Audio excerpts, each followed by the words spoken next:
السلام عليكم ورحمة الله وبركاته.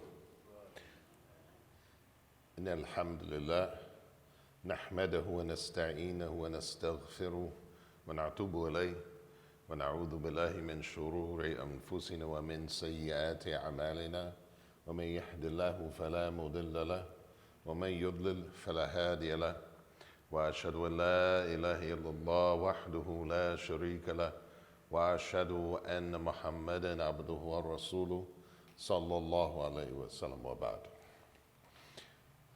Alhamdulillah, we're continuing our approximately weekly Dawah discussions. We are up to the point now where we're beginning to talk about more practical advices around giving Dawah to specific groups. The very first group that we're going to start with is one that has personal interest to myself, which is atheists and deists. I say personal interest to myself because my father, my sisters, and my stepmother all were some version or level of atheist or agnostic, and admittedly so and proudly so. So that was something that I dealt with frequently from their side, and then I've sadly come across many youth that tend towards agnosticism in their views these days, and that seems to be a growing trend. And just as a side point, I don't remember the specific reference, but there is some chatter out there about the fastest growing religion, if you will, being the absence of religion, atheism being the fastest growing. So it's an issue that we need to pay attention to, especially in terms of our youth. And inshallah, this won't be the first time that we talk about this. I'm going to be attending an imam's conference in about a month that the entire weekend will be devoted to this topic, to the topic of atheism. So inshallah, when I return, I will be sure to share all of the information that they have and the advices and the different perspectives that they have, inshallah. But talking about Dawah to atheists and deists, as we usually talk about, we want to start off by defining what it is that we're talking about so we're all on the same page. When we talk about an atheist, it's pretty much in the term itself. It's one who believes that there is no God. It's someone who has no theology, no belief in a divine power. And there's a couple quotes that are shared in the material that I'm using. And I actually looked into this first one because it was very interesting to me. The quote is from Francis Bacon, who's a famous philosopher from maybe about 150, 200 years ago. And his quote, part of a longer treatise that he wrote, is, "A little philosophy inclineth men's minds to atheism, but depth in philosophy bringeth men's minds to religion." We'll come back to that point in a moment. A little philosophy inclineth men's minds to atheism, but depth in philosophy bringeth men's minds to religion. Francis Bacon. The other quote that they shared here is from a gentleman by the name of Young, which is, "By night an atheist half believes a God." So atheists are not pure. Actually, I've heard this said in many other contexts that there's very few pure atheists. Most atheists are only partially so, more tending towards agnosticism or things like that. The next group or category is deism, and this is not a term that I hear used that often, except for people that are very, very, shall we say, aggressive about their stance on these issues. Deism, being a deist, is to say that you have a belief that God exists and created the world. So you believe in God as a creator, but then afterwards assumed no control over it or the lives of people, but afterwards had no role in the maintenance or the upkeep, if you will, of his creation. So a very disconnected and disinterested God. In philosophy, the belief that reason is sufficient to prove the existence of God with the consequent rejection of revelation and authority. So this is deism. And that's taken from Webster's. Now, agnostic, and this is the one that, from my experience, you're hearing more and more of the youth reference, is agnosticism and being agnostic. And I heard agnostics being described as lazy atheists, was one term that I heard used to describe an agnostic. But the agnostic is one who thinks it is impossible to know whether there is a God or future life or anything beyond material phenomena. In other words, what you see is what you get. That's all they believe in. They don't believe in anything supernatural or outside of their experience or their senses. And there's a host of reasons we could talk about why that's short-sighted, but we'll stick to what they have here. So beyond the film, the name was suggested by a gentleman by the name of Huxley back in the 19th century.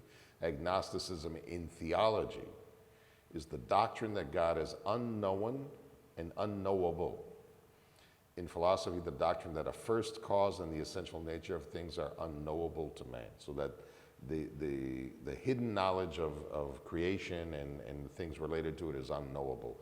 So and he gives a quote here, by agnosticism, I understand a theory of things which abstains from either affirming or denying the existence of God. All it undertakes to affirm is that upon existing evidence, the being of God is unknown. So they won't take a stance one way or the other, whether they believe in God or they don't believe in God. They simply don't believe in anything, really. So we start off first talking about belief in God's existence, and he makes a point later on that in the Quran, there's not that much that is actually directed to the issue of God's existence, because it was something that was historically throughout humanity and throughout societies relatively well accepted and well understood. The belief in to use the technical terms, Tawhid al-Rububiyyah, the unity of Allah's lordship, the unique oneness of Allah's lordship, was pretty extensive and pretty common throughout human society. But so the first accusation that especially atheists make is that belief in God is illogical. You know, their whole premise is that, you know, logic is how they judge, and that the believing in God, believing in a higher power, is illogical. And so he proceeds to go on to talking about how it's quite logical. As a matter of fact, in one of the primary ways to initiate that conversation, he mentions in his lecture, is to reference the founders of logic. And the founders of logic were the Greeks.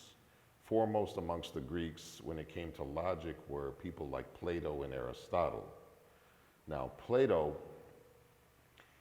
he had the argument of the evidence of the design in creation implies a designer.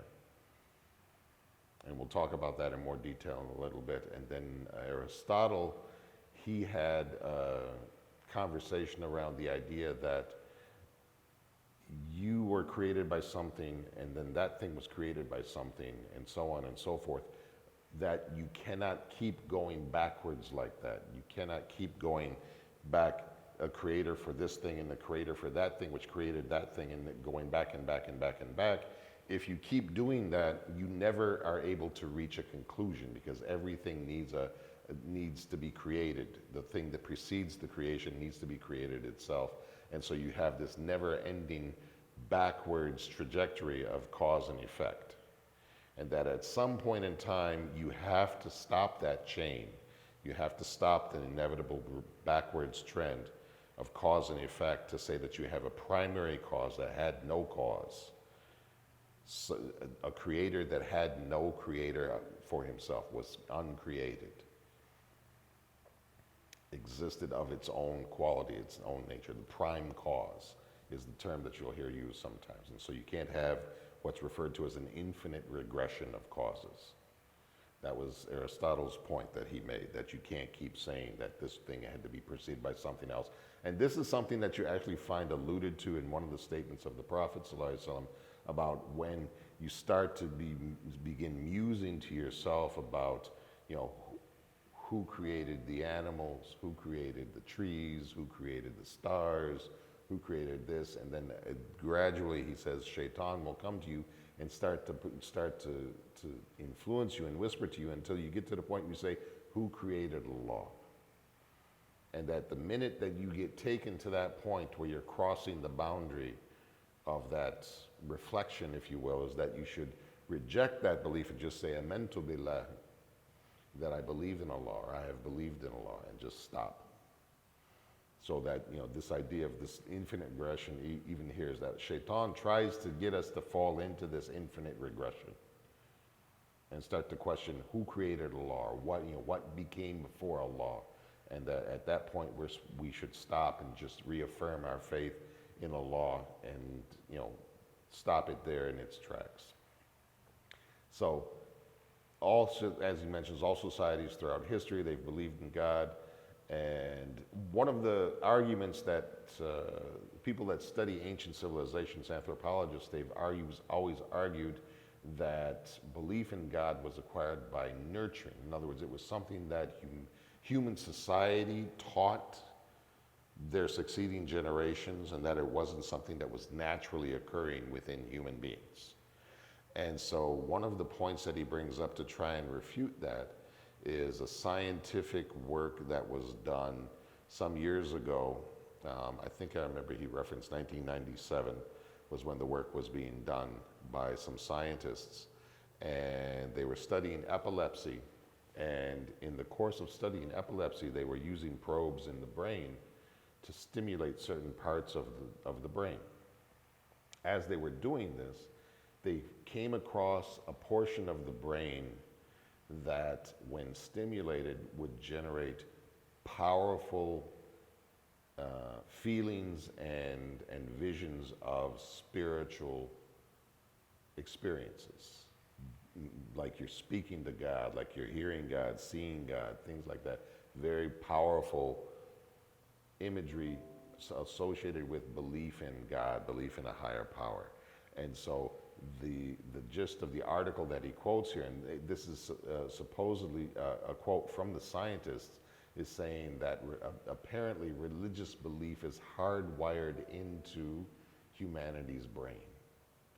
That there's a structure, there's a cluster of neurons in the brain that is hardwired for belief in God, that when stimulated, generate a powerful feeling of belief in God. And they compared it against epileptics who had seizures in this area, against highly religious people, and people they were stimulating their brains with these electrodes to stimulate that same area and see the results that they were getting. And they were seeing consistently this powerful religious experience for everybody that was being stimulated in this fashion. So to say that there's a biological component to belief in Allah, belief in God, and that's something that is not nurtured. It's not something that's a learned behavior, but it's something that, as the one hadith alludes to, is that kullu mawludin yulid ala fitr, that every child is born upon a state of fitr, a state of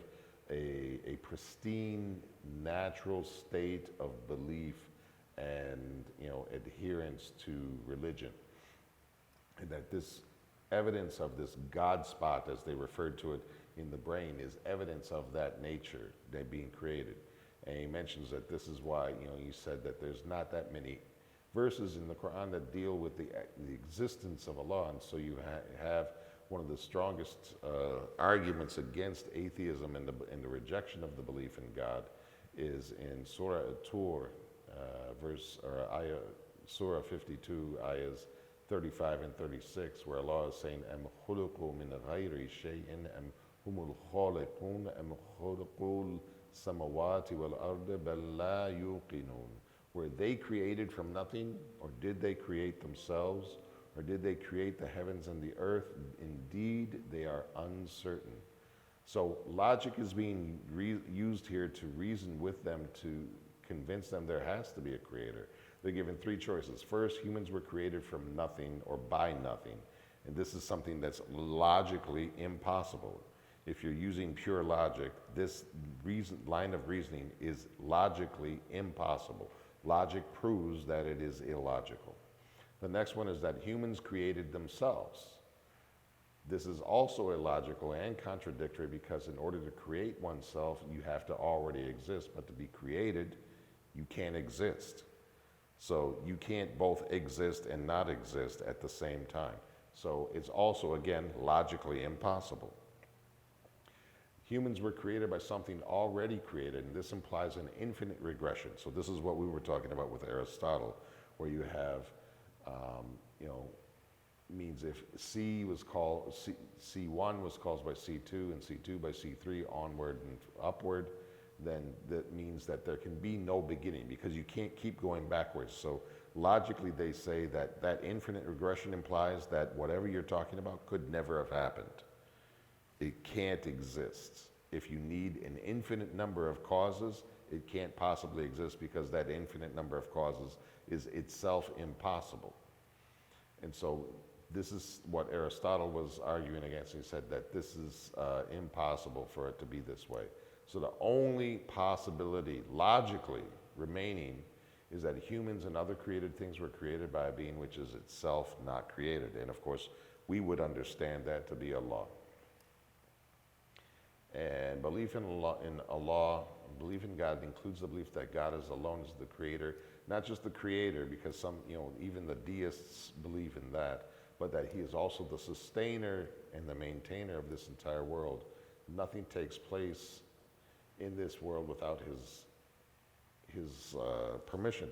And sometimes when people fall into atheism, one of the things they struggle with is the idea of evil in the world, and how does one believe in God and explain the evil in the world that you see. And he references here the verse from Surah Al-Falaq, where Allah is saying that you seek refuge in the Lord of the dawn, A'udhu billahi min Rabbi Falaq, in sharri ma khalaq. Seek refuge in the Lord of the dawn from what he has created. The evil of what he has created, not from his evil, but the evil of what he created. So the evil is not attributed to Allah directly, it's attributed to the creation, that there's no pure evil, no absolute evil that is attributable to Allah. And so he gives the example here that comes, any so-called evil attributed to Allah is relative evil. It's evil from our perspective. And he gives some examples of, for instance, sunshine, which is required for plants to grow and synthesize chlorophyll, etc. Yet it also dries up the riverbeds and the lake beds and leads to drought and famine and even death. So sunshine, it can be relatively good or bad depending on your circumstance and your condition. Similarly, he gives the example of rain, an opposite example here. It is essential for plants to grow, yet it also causes floods and drowning and, once again, death. So rain can be both good and evil. It's relative. There's nothing purely evil about these sorts of events, etc. And he said pure evil, on the other hand, is a result of human activity. Humans think evil, and if Allah permits it, they do evil. But Allah does not oppress anyone, and he quotes the verse where Allah says, وَلَا يَظْلِمُ رَبُّكَ أَحَدًا. Your Lord does no wrong to anyone. So the evil which humans do is by the permission of Allah, so it's from the decree of Allah, but humans are responsible for their evil because it is a product of their choice. He gets into the question of Allah's will, which is a core principle when you talk about the qadr, the destiny, the predestination of Allah, the difference between his legal will and his creational will. Creational will meaning that everything that happens in the world is willed by Allah, but then there's a legal will, in other words, that some things in creation he wishes for, but he does not compel. Like he wishes for us to believe, that he doesn't force us to believe. So this is something that is desirable, but he may allow people to believe or disbelieve as part of a larger plan that he has.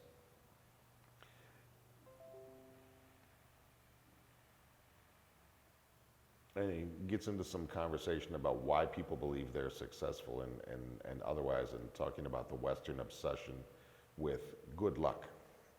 and he gives some examples. And the one that always strikes home with me, is when you think about the U.S. space race in the 60s and 70s, and they were flying people up in rocket ships, and these were military men, scientists, some of the most brilliant, most successful people, in terms of their careers and everything else, et cetera. And there was one of the missions, Apollo 13, was a failed mission. It was supposed to go to the moon, do some orbits, and come back.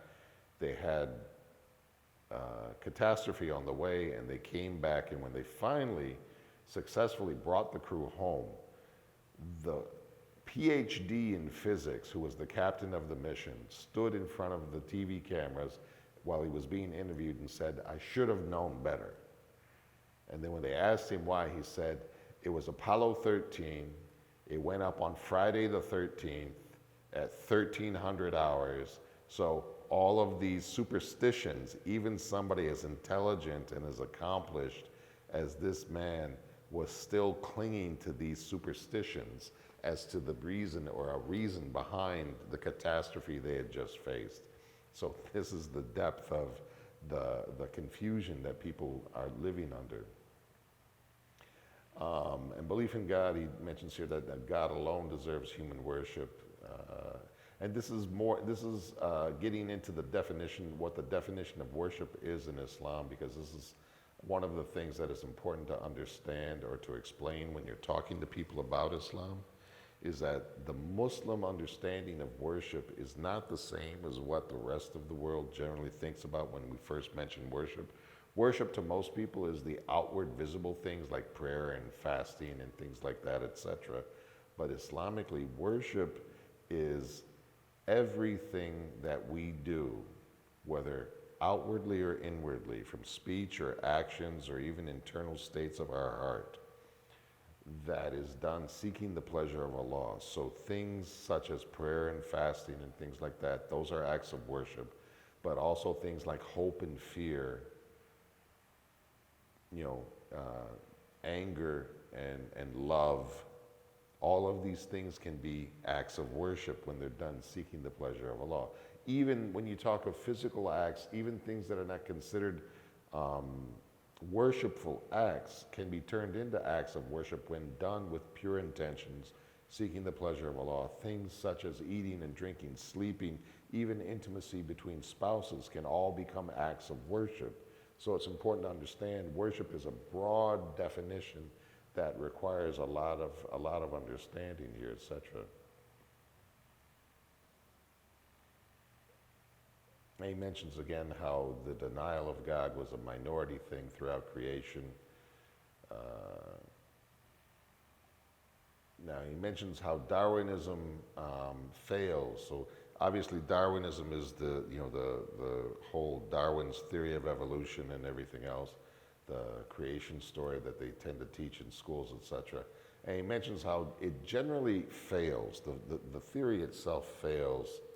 And he mentions here one of the examples is that in order for the whole theory to work, there's certain scientific events that have to take place that they've not been able to prove. They think this is how it works. They think this is what happened, but they can't replicate it. So they can't prove it.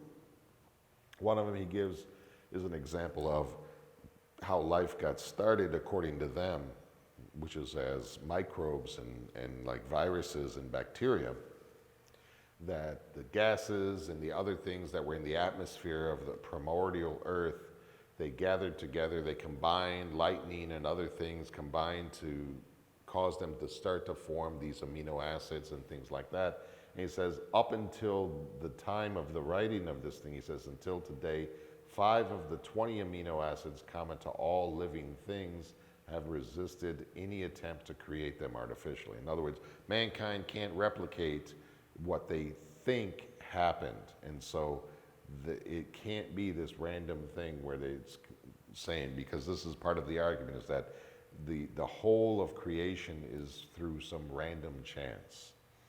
And that this is, extremely unlikely and extremely far-fetched, and that's one of the examples. And then he talks about another example where the fact that in the early Earth, without oxygen in the atmosphere, there would have been no ozone layer, and the first living organisms would have been wiped out by cosmic rays. And with oxygen present, the first amino acids could not have been produced. In other words, if the oxygen had been there, they couldn't have been created. With the oxygen not there, they would have been cooked alive by the radiation coming down from space. So that's one of the first failures of the Darwin's theory. And the next one he talks about is how DNA is formed, and that one of the ways that Darwin fails, according to him, is that for DNA to exist, you need pre-existing protein. But to have protein, you need the DNA. So proteins depend on DNA for their formation, and DNA cannot form without pre-existing protein. So again, it's a chicken and egg sort of situation. So again, they can't replicate it, they can't give an explanation or a basis for it, etc. And then they mention other things here. They talks briefly about deism and the belief that God created the world, but there was no assumed control. And we talked about this. This is fundamentally rejecting the totality of the aspects of the rububiyyah of Allah, that Allah is not just the creator, but He's the sustainer, He's the controller, He's the sovereign Lord. This is why you see in creation, and this is something that as these weren't in his writings, but I wanted to share some of these. There's a book that I would highly recommend anyone that is anticipating dealing with atheists in any level. There is a book called There Is a God by a gentleman by the name of Anthony Flew. Anthony Flew was the preeminent atheist in America for over 50 years. He, through his own, the way he tells it in the book, the way he, by following logic to its ultimate conclusion, by following the evidence wherever it goes, he had to affirm belief in God. He could not reject belief in God, following the logic where it led. And part of what he talked about is the design and the designer aspect. And an aspect of that I always like to talk about, because this is relatively new science, is something called mycelium. If you're not familiar with mycelium, this is a great example of how random chance can't possibly do this. There's too many, for lack of a better word, moving parts to make this work. Mycelium is a fungus that grows around the roots of trees and other plants.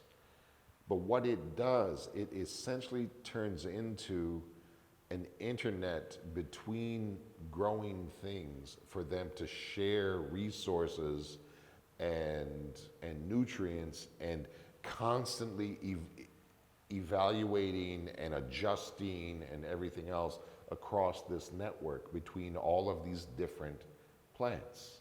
And they don't have to be the same plant. It's not like you have all the same tree. This network of fungus that creates this network of connections that spans for great distances is constantly working backwards and forwards between the different organisms, adjusting their chemistry and their balances and everything else so that they maintain a healthy condition. And this is part of the natural world. This is not some random chance kind of thing. To have that many different parts working in tandem is, and this is what he talked about in the book, Anthony Flew, was that the intricacy of the interworking systems could not be explained through logic or random chance. It could not be explained or accounted for through random chance and just pure logic. It had to require a grand designer. And that was one of the pinnacle elements that really led him to eventually come to the realization that, as Aristotle and Plato had already said 2,000 years earlier, there has to be a prime cause, a final ultimate mover, the grand designer, Allah as we would understand it. And that was what he eventually rejected philosophy, and he became a practicing, in his case, Christian. We can only hope he continues to follow his logic and he comes to some other conclusions as well and becomes Muslim before the end of his life. But so these are some more recent and more current examples that speak to how even leading atheists who were at least honest brokers with the truth and with information followed their discipline so sincerely that they came to conclude that there has to be a creator, there has to be a divine entity.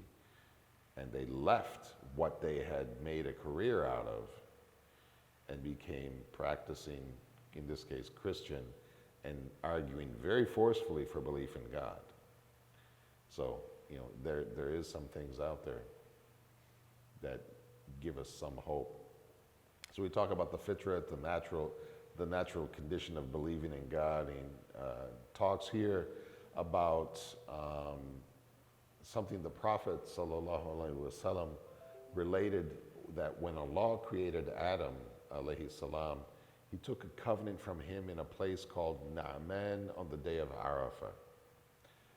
He extracted from him, meaning from Adam, all of his descendants who would be born until the day the end of the world. So all of the generations of humanity from the beginning of creation until the end were assembled before Adam and in front of Allah, and so he extracted them all, and generation after generation spread them out in front of him in order to take a covenant from them.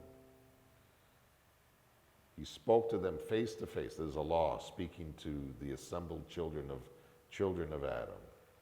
Am I not your Lord? They are asked to testify, and they all reply, yes, we testify to it. Shahidna. Allah then explained why he had all mankind bear witness that they were only true worship. He said, that was in case you should say on the day of resurrection, we were unaware of this, we had no idea, no one told us we were supposed to worship you. So we've all borne witness, we've all essentially said our shahada before we were ever born. That's why when you hear the phrase about being born upon the fitra, this is part of what it's referring to, and this is from the Quran itself, and he references the ayah here, where he says, وَإِذْ أَخَذَ رَبُّكَ مِنْ بَنِي آدَمَ مِنْ ظُهُورِهِمْ ذُرِّيَّتَهُمْ وَأَشْهَدَهُمْ عَلَى أَنفُسِهِمْ أَلَسْتُ بِرَبِّكُمْ قَالُوا بَلَى شَهِدْنَا أَن تَقُولُوا يَوْمَ الْقِيَامَةِ إِنَّا كُنَّا عَنْ هَذَا غَافِلِينَ أو تقولوا إنما أشرك آباؤنا من قبل وكنا ذرية من بعدهم أفتهلكنا بما فعل مبتلون. When your Lord drew forth from the loins of the children of Adam their descendants and made them testify concerning themselves, saying, am I not your Lord? They said, yes, we testified to it. This, in case you should say on the day of judgment, we were unaware of this. Or in case you should say, it was our ancestors who made partners with Allah, and we were just their descendants. Will you destroy us for what these liars did? So nobody has an excuse, because we all bore witness to it before our creation and before our birth. So this confirms the fact that everyone is responsible for belief in God, belief in Allah, and no excuses are going to be accepted. And he talks into this idea of the fitra and how that when a child is born, they have this natural belief. And there's stories you'll hear of people that live in these distant lands where they stay clear, and they still have a very pristine character and nature, even if they're a little confused about some of their theologies, but their character is still much more pure, etc. And he mentions the hadith about every child is born upon a state of fitra, and it's only their parents that turn them into a Jew or a Christian or a Magian. and using that as an example. And he mentions how the humans were created with a need to worship. We know this. I mean, that one of the ayahs that we hear most frequently repeated is the purpose of our existence. You know, وَمَا خَلَقْتُ الْجِنَّ وَالْإِنسَ إِلَّا لِيَعْبُدُونَ, that I have not created jinn nor mankind except to worship me. There's Allah, of course, speaking in the Quran. And he mentions another verse here. He says the first command in the Quran is to worship. يَا أَيُّهَا النَّاسِ اعْبُدُوا رَبَّكُمْ الَّذِي خَلَقَكُمْ وَالَّذِينَ مِنْ قَبْلِكُمْ لَعَلَّكُمْ تَتَّقُونَ. O humankind, O mankind, worship your Lord who created you and those before you so that you may become pious. That's the whole reason, the whole purpose. And then he mentions the times of crisis. This is, the way I usually explain it is the phrase, no atheists in a foxhole. The idea being that when things get tough, people, they remember Allah, even involuntarily. And the example I often give, because I've had this experience too often when flying into Chicago in particular, is you're flying in an airplane and suddenly it feels like the airplane drops 500 feet in a matter of 5 seconds. Your stomach is still up above your head, and the first thing out of your mouth, no matter what you were thinking or feeling, was like, oh God! And it happens, and it doesn't matter who you are, and that's where they talk about no atheists in a foxhole. Everybody gets religion when bullets are flying overhead.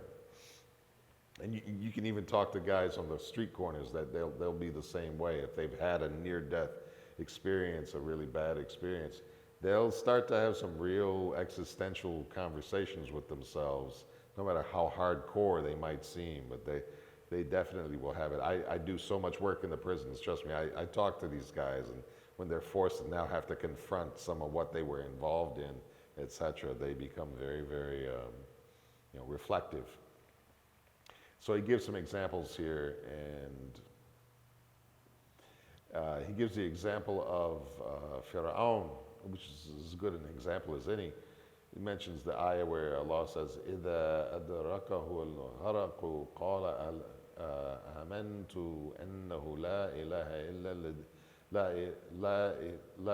إلا الذي آمنت به بنو إسرائيل وأنا من المسلمين. When being drowned caught him, meaning Fir'aun, he cried out, I believe that none has the right to be worshipped but him, but he in who the children of Israel believe, and I am one of the Muslims. So as he's drowning, at the very moment that he's drowning, he's like, now I believe.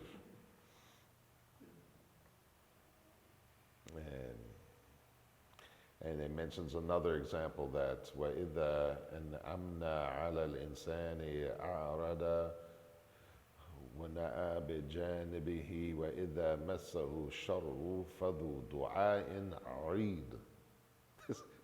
This is too true. I think if we're honest with ourselves, even we know we do this.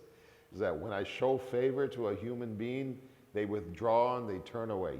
They forget me. They forget Allah. But when evil touches him, his supplication becomes long. We spend all night in dua. Where our faces are down on the floor. That's when we remember that there's such a thing called tahajjud or something like that. When we've had a really bad experience, it's not at those other times. So even Allah, He calls us on it. Allah knows us. And lastly, He mentions here, وَجَهَدُوا بِهَا وَاسْتَيْقَنَتْهَا أَنفُسُهُمْ ظُلْمًا وَعُلُوًّا. They denied them the signs wrongfully and arrogantly, though their own selves were convinced of them. As we even reject our own better intellect. We know better sometimes, and we still turn away. We still turn away. And those are the last points that he made, but like I was saying, those two, that book in particular, if you ever think you're going to be dealing with atheists at any point, it's There Is a God by Anthony Flew. It's not very long. It's very interesting because he kind of tells his entire story of how he journeys from the beginning where he's arguing in favor of atheism very strongly until the end when he finally becomes convinced and he believes in God and he leaves the atheists' camp and makes them, needless to say, very angry. Because you can think, from our standpoint, it would be as if you say you take somebody like Yusuf Estes or Omar Suleiman and suddenly they join the other team, and how betrayed we would feel, how vulnerable we would feel that our cream of the crop had joined the other side. That was how the atheists were feeling when Anthony finally left their camp, because here he was, he knew all their arguments. He knew how he was the king of their arguments, and he lost that way. So that's the end of that one. We'll pick up another one. I believe it's with Christians. Next week we'll be talking about how you respond to the Christian ideas and what they propose. That's one that I'll have some personal reflections on because I grew up that. It is, yes, it will be Christians. So we'll talk about Dawah to Christians next week, inshallah, along with some practical tips as well, inshallah. So, جزاكم الله خير سبحانك اللهم وبحمدك أشهد أن لا إله إلا أنت أستغفرك وأتوب إليك وجزاكم الله خير والسلام عليكم ورحمة الله وبركاته. Yeah, say it again. What's the name of the book? The book, There Is a God. Anthony flew. Flew, just like the bird, flew.